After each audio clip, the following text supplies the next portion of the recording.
تمام تعریفیں اس اللہ کے لیے ہیں جو نہایت جود و کرم اور انعام و احسان والا ہے، بڑی عنایات والا اور قدیم احسان والا ہے۔ میں اسی کی حمد و ثنا بیان کرتا ہوں جس نے اس امت کو یہ خصوصی شرف بخشا کہ اسے رمضان المبارک کے روزوں جیسی عبادت سے نوازا۔ میں گواہی دیتا ہوں کہ اللہ تعالیٰ کے سوا کوئی معبود برحق نہیں، وہ یکتا ہے، تنہا ہے، اس کا کوئی شریک نہیں، اور میں گواہی دیتا ہوں کہ ہمارے نبی و سردار محمد صلی اللہ علیہ وسلم اللہ کے بندے اور رسول ہیں، جو نماز پڑھنے والوں، روزہ رکھنے والوں اور اپنے رحمان الرحیم پروردگار کی عبادت کرنے والوں میں سے سب سے افضل اور بہتر تھے۔ اے اللہ، اپنے بندے اور رسول محمد صلی اللہ علیہ وسلم پر درود و سلام نازل فرما، اور ان کے آل و اصحاب پر، تابعین پر، اور احسان کے ساتھ ان کے نقش قدم پر چلنے والوں پر بھی رحمتوں اور سلامتی کا نزول فرما۔ حمد و صلات کے بعد اللہ کے بندو، اللہ تعالیٰ سے ڈرو اور یاد رکھو کہ تم اس سے ملاقات کرنے والے ہو اور اس کے حضور پیش کیے جاؤ گے۔ خوش نصیب وہی ہوگا جو سب سے بہترین زاد راہ کا بندوبست کر کے اللہ تعالیٰ کی طرف جانے والے ہر راستے پر چلتے ہوئے اپنی ہر قول و فعل میں اسی کا قرب اور تقرب تلاش کرتے ہوئے اس وقت اور اس مقام کی تیاری کر لے اور اپنے ساتھ اپنا ساز و سامان پکڑ لے۔ اللہ تعالیٰ کا ارشاد ہے، اے لوگوں جو ایمان لائے ہو، اللہ تعالیٰ سے ڈرو اور ہر شخص یہ دیکھے کہ اس نے کل کے لیے آگے کیا بھیجا ہے، اور اللہ تعالیٰ سے ڈرو، یقیناً اللہ تعالیٰ اس سے پوری طرح باخبر ہے جو تم کر رہے ہو۔ مسلمانوں، کسی بھی موقع کی عظمت، اس کا وقار اور جمال، اس کے بہترین استقبال، مسرت کمال اور بھرپور خوشیوں کے اظہار سے وابستہ ہوتا ہے، اور ایک مسلمان کی زندگی کے مواقع میں سے سب سے خوبصورت اور باوقار موقع رمضان المبارک کا یہ مہینہ ہوتا ہے جس کے ذریعے اللہ تعالیٰ نے اس امت کی عزت افزائی کی ہے، اس کے ذریعے قیام اور نیکیوں میں سبقت کو جنت کے عظیم دروازے سے داخلے اور اللہ تعالیٰ کی رضا و خوشنودی کے حصول کے عظیم ترین اسباب میں سے قرار دیا ہے۔ عقل و دانش سے بہرہ مند لوگوں کو چاہیے کہ جب یہ رمضان ان پر سایہ فگن ہو، یہ ماہ مبارک ان پر سایہ فگن ہو، تو اس کا بہترین استقبال کریں اور اعزاز و اکرام کے ساتھ اس کا والہانہ خیر مقدم کریں، محنت و لگن کے ساتھ نیکیوں میں سبقت کے لیے کمر کس لیں، اللہ تعالیٰ کے برگزیدہ بندوں کے نقش قدم پر چلتے ہوئے اور اپنے آپ کو راہ راست پر گامزن رکھتے ہوئے اس موقع سے بھرپور فائدہ اٹھانے کا عزم مصمم کر لیں، اور عبادات میں اپنے نبی محمد بن عبداللہ صلی اللہ علیہ وسلم کی سنتوں کو اپنائیں، چاہے وہ روزہ ہو، قیام ہو، دیگر عبادات ہوں، یا اخلاص کے ساتھ اللہ تعالیٰ کی رضا کے حصول کے لیے کیا گیا کوئی بھی عمل ہو۔ اللہ کے بندو، بے شک روزے کے فوائد اور اس کے حسین اثرات شمار سے باہر ہیں اور گنتی سے ماوراء ہیں، مگر اس بابرکت فریضے کا سب سے نمایاں اثر بے لگام زبان کو قابو میں رکھنا، اسے درست کرنا، اسے ناپسندیدہ اور قبیح گفتگو سے بچانا ہے، تاکہ اس کے ذریعے وہ خوبی حاصل ہو سکے جس سے ایک کامل ایمان والا مومن متصف ہوتا ہے، جیسا کہ رسول اللہ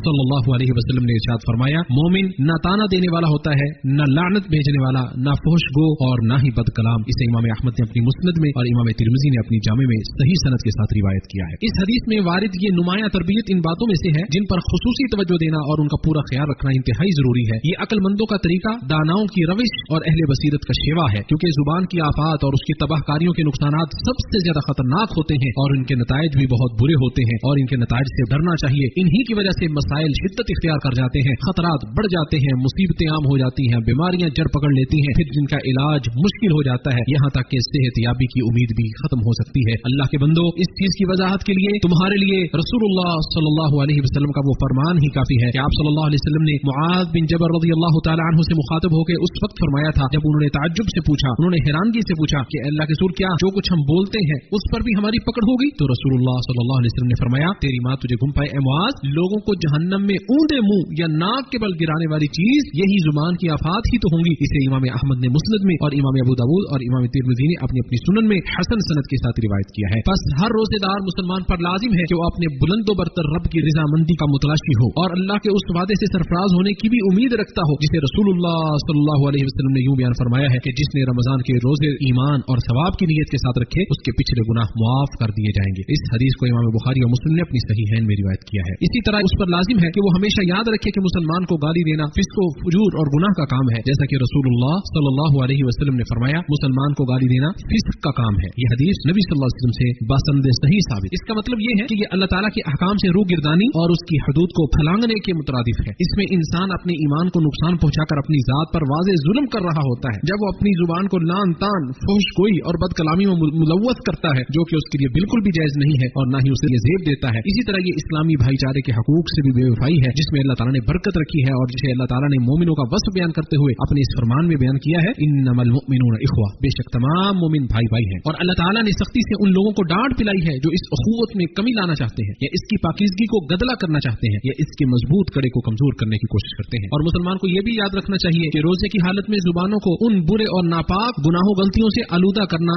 زیادہ کبھی انتہائی برا اور سخت حرام ہے، اس لیے کہ نبی صلی اللہ علیہ وسلم نے اس سے متنبہ کرتے ہوئے یہ ارشاد فرمایا، روزہ ایک एक ढाल है। बस जब तुम में से किसी का रोजा हो तो वो ना फुहश गोई करे, ना शोर शगफ करे, और अगर कोई उससे बदकलामी करे या झगड़े तो वो कह दे मैं रोजे से हूँ, मैं रोजे से हूँ। इसे बुखारी और मुस्लिम ने अपनी सहीहैन में रिवायत किया है। मुसलमान रोजेदार को चाहिए कि वो खुद को इस बात की याद दहानी कराता रहे ताकि वो उससे अपने शर को फैलने से रोक सके और अपने भाई को भी उसकी याद दहानी कराए, शायद कि उस पर अल्लाह ताला की रहमत का नज़ूल हो जाए, वो अपनी बुरी सोच को खत्म कर दे और दिल में छुपी दुश्मनी और जुल्म के इरादे को तर्क कर दे। अल्लाह के बंदो, इस अजीम फरमाने नबी में नफ्स के बेकाबू होने को रोकने और बुरी जुबान का जवाब बुरी जुबान से न देने की ताकीद की गई है। नीज जुबान को जहालत, हमाकत और ऐसे लड़ाई झगड़ों की खाइयों में गिरने से बचाने की तलकीन की गई है जो दुश्मनी, बुग़्ज़ और इनाद और बाहमी ताल्लुकात के बिगाड़ का सबब बने। रोजे का फरीज़ा एक बहुत बड़ा तरबियती दर्स और मौका होता है ताकि इंसान नफ्स के साथ मुजाहदा और जुबान को बुरे कलिमात से बाज रखने का आदी बन सके, इसी तज़किया और तरबियत को इख्तियार कर सके। इस माह मुबारक के शब रोज में रोजेदार खुद भी इस तरबियत से मुस्तफीद हो और अपने भाइयों को भी बगैर किसी सख्ती और तनकीद के बिल्कुल नरम लहजे के साथ इसकी तरगीब दे ताकि ये उनके लिए आने वाले दिनों में तरबियत का जरिया और ज़ादे राह बन सके और एक वाज़ेह निशानी हो कि रोजा अपने असल मकसद यानी तकवा पैदा करने में कामयाब हो गया है, क्योंकि रोजा हसूल तकवा के सबसे अजीम असबाब में से है। जैसा कि अल्लाह ताला का इरशाद है, ऐ लोगों जो ईमान लाए हो, तुम पर रोजा रखना लिख दिया गया है जैसे उन लोगों पर लिखा गया था जो तुमसे पहले थे ताकि तुम परहेजगार बन जाओ। जैसा कि बाद उलमा ने फरमाया, रोजा इस बुलंद मकसद यानी तकवा तक पहुंचने का सबसे अजीम रास्ता और जरिया है जिसमें बंदे की दीन,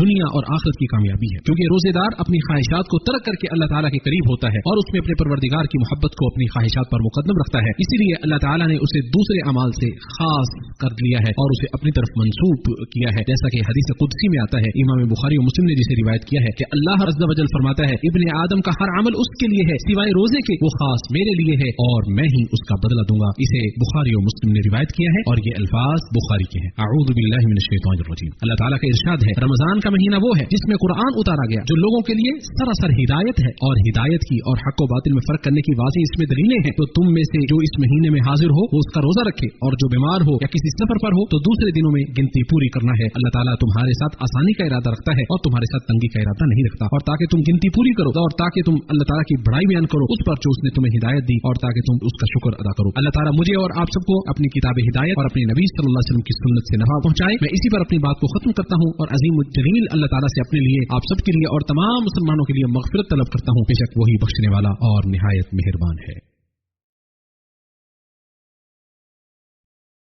तमाम तरीफें उस अल्लाह के लिए हैं जो निहायत मेहरबान और जुदो करम वाला है। मैं उसी की हम्द व सना बयान करता हूँ, ऐसी हम्द जो हमें उसके वसी फजल और बेपाया भलाई की उम्मीद दिलाती है। मैं गवाही देता हूँ कि अल्लाह ताला के सिवा कोई माबूद नहीं, वो तन्हा है, उसका कोई शरीक नहीं, इरशाद बारी ताला है, वो अपनी रहमत के साथ खास करता है जिसे चाहता है और अल्लाह ताला बहुत बड़े फजल वाला है। और मैं गवाही देता हूँ कि हमारे सरदार नबी मुहम्मद सल्लल्लाहु अलैहि वसल्लम अल्लाह के बंदे और उसके रसूल हैं। वो नमाज पढ़ने वालों, रोजा रखने वालों और सीधे राह पर गामजन लोगों में से सबसे अफजल और बेहतर और आला थे। ऐ अल्लाह, अपने बंदे और रसूल मोहम्मद सल्लल्लाहु अलैहि वसल्लम पर दुरूद व सलाम नाज़िल फरमा, उनके आल व असहाब, ताबईन और ता क़यामत एहसान के साथ उनकी पैरवी करने वालों पर भी रहमतों और सलामती का नज़ूल फरमा। हम्द व सलात के बाद अल्लाह के बंदो, बेशक रोजा इंसान के अंदर पोशीदा खैर के जज्बात और तकमील अखलाक की कुव्वतों को बेदार करता है और उसे ऐसे रास्ते पर गामजन कर देता है जहां उसका नफ्स अम्मारा यानी बुराई की तरफ माइल करने वाला नफ्स नामुराद हो जाता है और बुरे औसाफ व खसाइल, गुनाहों के मज़ाहिर, घटिया और फरसूदा अमाल की तरगीब देने वाले असबाब व मुहर्रिकात के आगे बंद बांध दिया जाता है। चुनाचे रोजेदार न शोर शगब करता है, न गालम गलोच करता है, न झगड़ा करता है, चाहे उसे सताया जाए, उसे तंग किया जाए, उसकी हद की इज्जत की जाए या उस पर कोई जुल्म व ज़्यादती भी कर जाए। और सब्र, कुव्वत इरादा, फराइज व वाजिबात की अदायगी में कुर्बानी, शफकत, हमदर्दी, हाजतमंदों की जरूरियात का एहसास और दीगर अच्छी खसलतें और काबिल सताइश औसाफ, ये सब रोजे के समरात में से हैं, बल्कि यही उसके सतून और बुनियादें हैं। और अगर कोई शख्स इन आला सिफात को तर्क कर देता है तो वो रोजे के असल मकसद यानी तज़किया और तहारत नफ्स से बहुत दूर चला जाता है। उसका रोजा महज एक रस्मी इबादत और रिवायती रियाजत बनकर रह जाता है जो ज़ाहिरी मज़ाहिर तक महदूद होकर रह जाता है, जिससे ना कोई मकसद हासिल होता है और ना ही उसकी इस्लाह दुरुस्ती में उसका कोई असर होता है। अल्लाह के बंदो, वो दो खुशियां जिनकी नबी सल्लल्लाहु अलैहि वसल्लम ने बिशारत दी,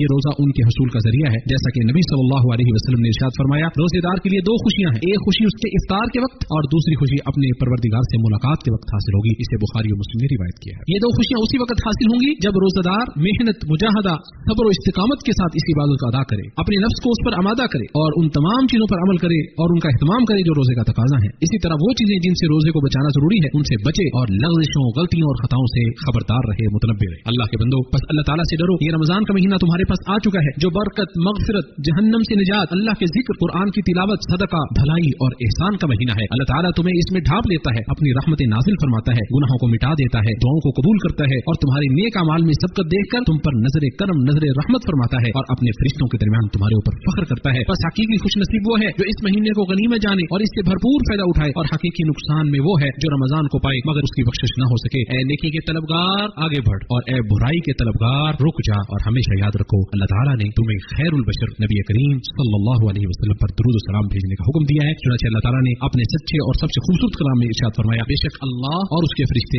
नबी सल्लल्लाहु अलैहि वसल्लम पर सलात भेजते हैं। ए लोगों जो ईमान लाए हो उस पर सलात भेजो और सलाम भेजो, खूब सलाम भेजना। ए अल्लाह अपने बंदे और रसूल मोहम्मद सल्लल्लाहु अलैहि वसल्लम पर दुरूद और सलाम नाज़िल फरमा और उनके खुलफाए राशिदीन अबू बकर, उमर, उस्मान और अली रज़ियल्लाहु अन्हुम, अल्लाह उन सबसे राजी हो जा और तमाम आले नबी, सहाबा, ताबईन और अज़वाज मुतहहरात पर अपनी रहमतें नाज़िल फरमा और उन तमाम पर भी जो क़यामत तक उनके नक्शे कदम पर चले, और हमें भी अपने अफ़्व दरगुज़र और फज़ल व करम से उनमें शामिल फरमा। ए सबसे ज्यादा करम फरमाने वाले, ए अल्लाह इस्लाम और मुसलमानों को ग़लबा अता फरमा, दीन की हिफाजत फरमा, अपने मुखलिस बंदों की मदद फरमा, मुसलमानों के दिलों को जोड़ दे, उनकी सफ़ों में इत्तेहाद पैदा फरमा, उनके हुक्मरानों की इस्लाह फरमा और उनकी बात को हक पर यकजा फरमा। ए तमाम जहानों के पालनहार, ए अल्लाह इस मुल्क को अमन व अमान का गहवारा बना दे और तमाम इस्लामी ममालिक को भी अमन व अमान और इत्मीनान का गहवारा बना। ए अल्लाह हमारे वतन को अमन व सलामती का गहवारा बना, हमारे हुक्मरानों और जिम्मेदारों की इस्लाह फरमा, हमारे हुक्मरान और इमाम खादिम हरमैन शरीफैन की हक पर मदद फरमा और उनके लिए नेक मुआमिनीन मुहैया फरमा, उन्हें वो काम करने की तौफीक दे जो तुझे पसंद हो और तेरी रिज़ा का बाइस हो। ए दुआओं को सुनने वाले, उन्हें और उनके वलियाहत को इस्लाम और मुसलमानों के लिए खैर व भलाई के कामों की तौफीक अता फरमा और उन्हें मुल्क व मिल्लत की भलाई के फैसले करने की हिदायत अता फरमा। ए वो ज़ात जिसकी तरफ सबको लौटना है, ए अल्लाह इस मुल्क को हर भलाई से सरफराज कर दे, इसे हर बुराई से महफूज फरमा और तमाम इस्लामी ममालिक की हिफाजत फरमा। ए अल्लाह मस्जिद अक्सा को आज़ाद फरमा, फलस्तीन के मुसलमानों की हिफाजत फरमा, उनकी मदद फरमा, उन्हें अपने हिफ्ज़ व अमान में रख, उनके आगे पीछे दाएं बाएं और ऊपर से उनकी हिफाजत फरमा। हम तेरी अजमत के वास्ते से तुझसे पनाह मांगते हैं कि उनके नीचे से साजिश रचाई जाए और उनकी उस साजिश से हिफाजत फरमा। ए अल्लाह तू उनका मददगार और पुष्टपनाह बन जा, उनका हामी और नासिर बन जा। ए जलाल व इकराम वाले, उनके दुश्मनों और तेरे दुश्मनों से तू बज़ात खुद इंतकाम ले। ए अल्लाह हमारे लिए हमारे दीन को दुरुस्त कर दे जो हमारे मामलात की असास और बुनियाद है, हमारी दुनिया को संवार दे जिसमें हमारा गुजर बसर है, हमारी आखिरत को बेहतरीन बना दे जहाँ हमें लौट कर जाना है, हमारी जिंदगी को हर भलाई में इजाफे का जरिया और हमारी मौत को हर बुराई से निजात का सबब बना दे। ए अल्लाह हमारे दिलों में तकवा पैदा फरमा और उन्हें पाक कर दे, बेशक तू ही सबसे बेहतर पाक करने वाला है, तू ही उनका मालिक व मौला है। ए अल्लाह हमारे तमाम मामलात का अंजाम बेहतरीन बना दे, हमें दुनिया की रुसवाई और आखिरत के अजाब से महफूज फरमा। ए अल्लाह हम तेरी नेमत के ज़वाल, तेरी दी हुई आफियत के खत्म हो जाने, तेरी नागहानी सजा और तेरे हर तरह के गजब से तेरी पनाह मांगते हैं। ए अल्लाह हमें नेक अमाल की तौफीक अता फरमा, बुरे कामों से बचा, मसाकीन से मोहब्बत करने की तौफीक अता फरमा, हमारे गुनाहों को बख्श दे और हम पे रहम फरमा। और जब तू अपने बंदों में कोई फितना भेजने का इरादा करे तो हमें फितने में मुब्तला किए बगैर ही अपनी तरफ उठा लेना। ए अल्लाह अपने और हमारे दुश्मनों के मुकाबले में हमारे लिए तू काफी हो जा। ए तमाम जहानों के पालनहार, ए रब्बुल आलमीन, हम तुझे, तेरे और अपने सब दुश्मनों के खिलाफ ढाल बनाते हैं और उनकी शरारतों से तेरी पनाह में आते हैं। ए अल्लाह हमारे बीमारों को शिफा अता फरमा, हमारे फौज शुदगान पर रहम फरमा, हमारी वो तमन्नाएं पूरी फरमा जो तुझे राजी करने और हमारे अमाल का इख्तिताम नेक अमाल से फरमा। ए अल्लाह हमें रमजान के महीने तक पहुंचा दे, हमारे रोजे, क़याम और नेक अमाल को कबूल फरमा और हमें कामयाब लोगों की फहरिस्त में शामिल फरमा। इरशाद बारी ताला है, ए हमारे परवरदिगार, हमने अपनी जानों पर जुल्म किया और अगर तूने हमें ना बख्शा और हम पर रहम ना किया तो यकीनन हम जरूर खसारा पाने वालों में से हो जाएंगे। और ए अल्लाह, ए हमारे परवरदिगार, हमें दुनिया में भी भलाई और आखिरत में भी भलाई अता फरमा और हमें आग के अजाब से महफूज फरमा। और दुरूद व सलाम का नज़ूल हो अल्लाह के बंदे और उसके रसूल हमारे नबी मुहम्मद सल्लल्लाहु अलैहि वसल्लम पर और उनके तमाम अहले बैत और सहाबा किराम पर। तमाम तारीफें तमाम जहानों के पालनहार अल्लाह के लिए हैं।